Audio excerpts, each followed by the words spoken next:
Let's take one more question. Yes. I think part of the problem beyond in the economy, not only is the credit crisis or the housing crisis, but that we're a country that doesn't seem to produce things anymore, which is afraid because of environmental reasons, or not in my backyard, or we're too good for certain jobs. You know, it's not just the jobs of the Americans that won't do, supposedly, in the fields and in the vineyards and whatever.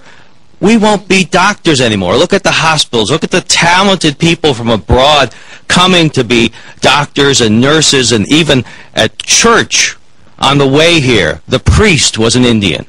We don't do these things because they're hard. And we used to do things as Americans because they were hard and we weren't afraid of them. And now we want everything given to us, and that has to stop. I have to tell you, I couldn't agree with you more. I think that we... See, that's why I was emotional at the beginning of the show, is because... I'm going to get emotional again. I'm turning into Tammy Faye Baker.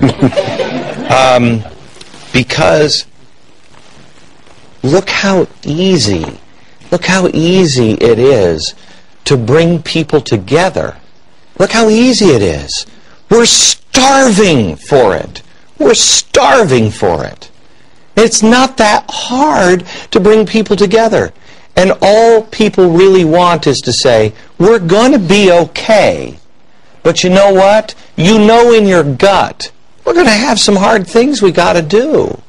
And everybody else wants to tell you a lie. You can have it all. It's not going to be that hard. Don't worry about it. I got news for you, gang. It's going to be hard. We've screwed this country up for at least 100 years. The Republicans, the Democrats, we have taken this country and shaken it and torn it apart. We have taught each other to hate each other. I got news.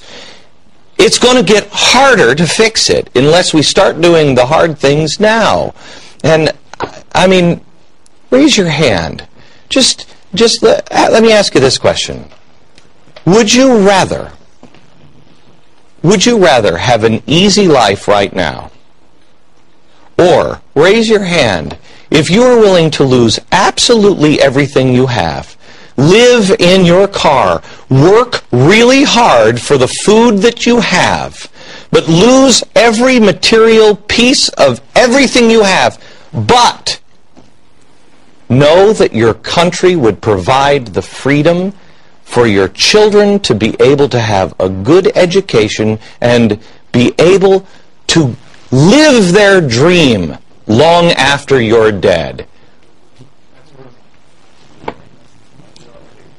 I mean, it's everybody. It's everybody. This is who we are. We just have to be asked to do it. We just have to be told, no, you know what, stop the shopping thing. That's not really patriotic.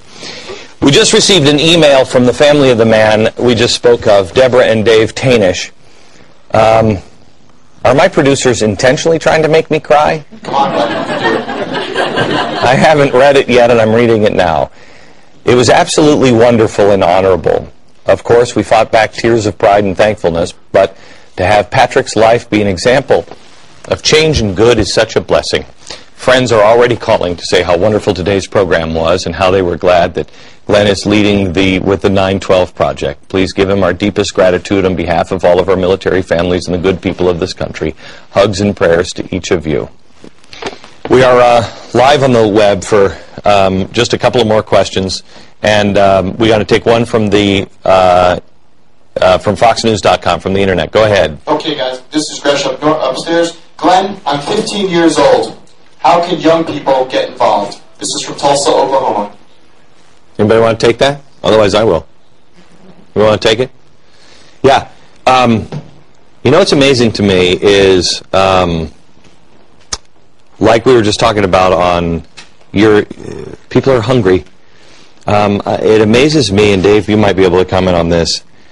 People say that you can't be hard on your kids. And you don't want to punish your kids. You don't want to do this. I believe kids want structure. It helps. It helps them feel loved, for one thing. And by the way, on that living on your car in your car thing, can we start that next year? Let's not do that right You gonna buy a bigger car? Yeah, I got to buy a bigger Yeah. But you're right, Glenn. Children, particularly, they want to feel loved and they need structure. But for this 15-year-old young man, I would say, learn the values. Or maybe it's a young woman, but learn the values. Learn what made this country great. Right. You know, what happens to you as you get older, as you realize this is a place where you can invent yourself, right, and you can reinvent yourself. Right. And you can do things that you could do in no other place. And that's still here. Is it threatened? Yes.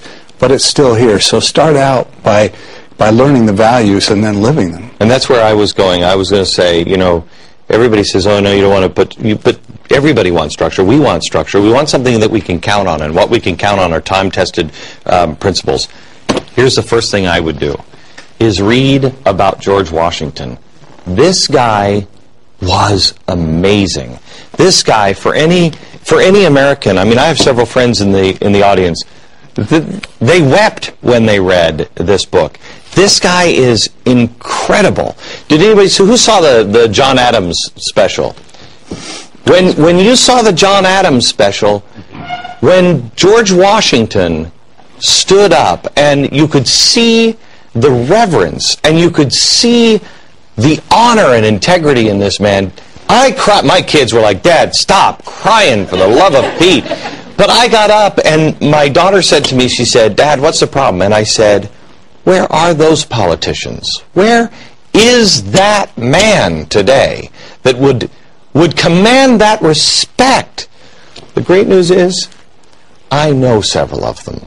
I know a ton of them. They're everywhere. They're just quiet, and they're serving in different ways. Wasn't a member of a political party. Pardon me? George Washington is the only president in American history who wasn't a member of a political party. And do you know what he said in his farewell address? Who knows it? Go ahead. Isn't it something along the lines that it would be... Hang on. Let's get a mic to you. Hang on just a second. No, he said it would be the death of the democracy to be a part of political parties. Go ahead. He said if you had a two-party system, that would be the death of American democracy. And guys, something to that effect. If you just went back here to that 15-year-old, you start your journey with the farewell address. Farewell address by George Washington. I mean, they use big fancy words that I don't even understand. But I'll tell you, you start there and you will see the difference. And almost everything in that farewell address, we've done. Yeah. Oh, the guy was a genius. Let me go quick to Chuck and Gina again.